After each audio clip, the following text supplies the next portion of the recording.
जोर से बोले। महंगाई सबसे ज्यादा बढ़ेगी तो सबसे ज्यादा नुकसान किसका? भ्रष्टाचार बढ़ेगा तो सबसे ज्यादा नुकसान किसका? इनको आपने इस देश के नौजवानों को 4 साल की अग्निवीर योजना में लगा दिया। यहां हमारे जवान बैठे हैं। ये जवान दिल्ली के अंदर भी जब दिल्ली पुलिस के जवान शहीद होते थे, सरकार उनकी चिंता नहीं करती थी। भारत के पहले मुख्यमंत्री अरविंद केजरीवाल जी ने कहा, सीमा का जवान हो या दिल्ली पुलिस का जवान, अगर उसकी शहादत होगी तो 1 करोड़ रुपए की सम्मान राशि इसके परिवार वालों को दी जाएगी।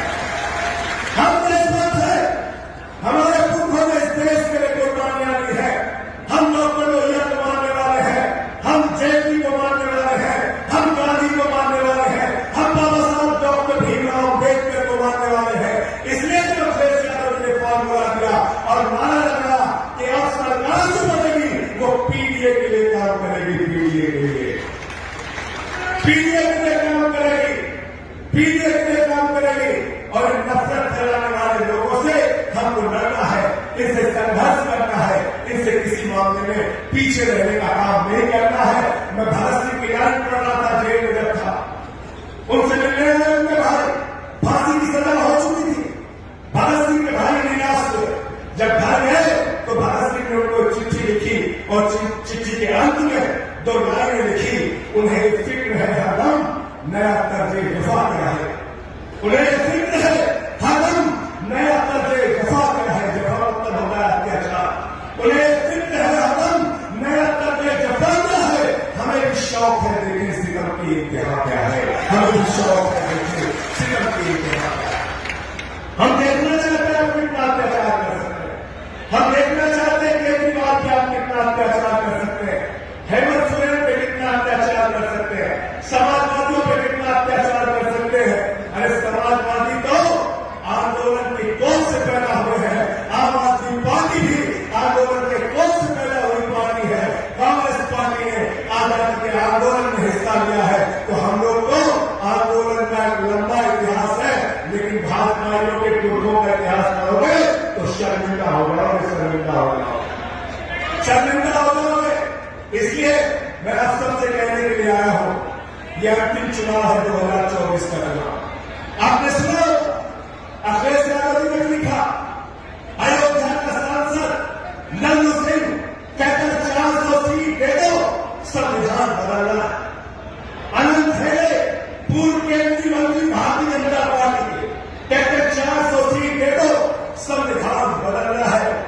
ज्योति गिरधा भारतीय जनता पार्टी की प्रत्याशी कहती है 400 सीट दे दो, संविधान बदलना है। मेरठ के प्रत्याशी अरुण गोविंद, जिसको सीधे मोदी जी ने बताया है, वो कहते हैं 400 सीट दे दो, संविधान बदलना है। मैं आप लोगों से कहना चाहता हूं, पिछड़ों से, दलितों से, शोषितों से, वंचितों से, अल्पसंख्यकों से, आदिवासियों से सबसे हाथ जोड़ के अपील है, बाबा साहब डॉक्टर भीमराव अम्बेडकर ने, संविधान के निर्माता ने एक सबसे मजबूत संविधान और दुनिया का सबसे बड़ा लोकतंत्र हमको विरासत में दी है। हम अपना संविधान बदलने नहीं देंगे, चाहे अपनी जान की कुर्बानी देंगे। और संविधान में बदल गया तो याद रखना वोट की ताकत आपसे छीन ली जाएगी। संविधान में बदल गया तो याद रखना आरक्षण की ताकत आपसे छीन ली जाएगी। आरक्षण से खत्म करेंगे, याद रखना वोट की ताकत खत्म करेंगे, चुनाव खत्म करेंगे, हिंदुस्तान में तानाशाही लाएंगे, किम जोंग का शासन यहां पर लाएंगे, पुतिन का शासन यहां पर लाएंगे। इसलिए मैं आप सबसे कहने आया हूं, मनोज कुमार को साइकिल पे बटन दबा के इतनी ताकत लगा दीजिए कि दूसरे प्रत्याशियों की यहां जमानत जब्त हो जाए। समाजवादी पार्टी का प्रत्याशी, इंडिया गठबंधन का प्रत्याशी यहां से जीत रहा है। इंडिया गठबंधन का प्रत्याशी, समाजवादी पार्टी का प्रत्याशी जीतना चाहिए। मैं अंत में एक ही बात कहकर अपनी बात को खत्म करूंगा। आज किसान दुखी है, नौजवान दुखी है, माताएं बहनें दुखी है, महंगाई की मार हम सब झेल रहे हैं। आज 750 किसानों की शहादत का हिसाब लेना है। मोदी जी ने 2014 में कहा था, भाइयों बहनों घर से निकलना तो घर के सिलेंडर को देख के निकलना।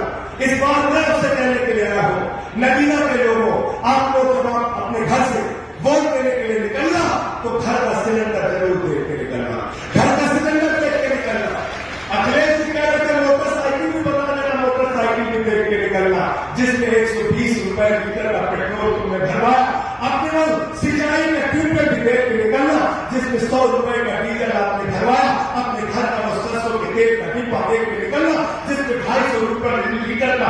पेट्रोल में, तुमने सरसों का तेल खरीदा, प्याज महंगी खरीदी, आलू महंगा खरीदा, महंगाई आसमान पे पहुंच गया। महंगाई से, बेरोजगारी से, अशिक्षा से छुटकारा चाहते हो तो यहाँ से समाजवादी पार्टी के कैंडिडेट को जिता देना, समाजवादी पार्टी के कैंडिडेट को जिता देना। भाई मनोज कुमार जी के लिए दिन रात मेहनत करके, हो सकता है इस रैली के बाद अखिलेश जी दोबारा आपके बीच में रैली करने के लिए ना आए, उनको बहुत दूसरे क्षेत्र में जाना है। एक कार्यकर्ता अखिलेश यादव बन के गाँव में जाएगा, 4 गुना ज्यादा मेहनत करेगा। आम आदमी पार्टी का कार्यकर्ता, कांग्रेस पार्टी का कार्यकर्ता और समाजवादी पार्टी को यहां से जिताने का काम करेगा, पार्टी को यहां से जिताने का काम करेगा। साथियों दोस्तों, इन्हीं शब्दों के साथ कि ये अमन बिक रहा है, चमन बिक रहा है, गरीबों के तन का कफन बिक रहा है, बाजारों में बहनों का तन बिक रहा है, और तुम बुरा न मानो तो कह लो, इन बेईमानों के हाथों वतन बिक रहा है, इन बेईमानों के हाथों वतन बिक रहा है।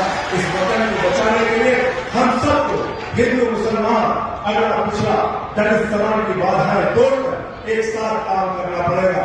और समाज, क्षत्रिय समाज के लोगों को आप देखिए कितना आक्रोश, बड़ी बड़ी रैलियां हो रही है। क्या हो गया? एक रूपाला जी है, इनके केंद्र के मंत्री भारतीय जनता पार्टी के, वो क्षत्रिय समाज की बहु बेटियों को सवाल उठा रहे। मैं उनसे कहना चाहता हूं, रूपाला जी, अगर आपको हमसे लड़ना है, हमसे लड़िए। हमारे समाज की बहु बेटियों पे सवाल उठाएंगे तो बर्दाश्त नहीं किया जाएगा, सूद समेत आपको जवाब दिया जाएगा। सब लोग मिलकर इकट्ठा होकर बीजेपी को हराओ, मोदी को हटाओ, तानाशाह को हटाओ, लोकतंत्र को बचाओ, संविधान को बचाओ। जय हिंद, इंकलाब जिंदाबाद।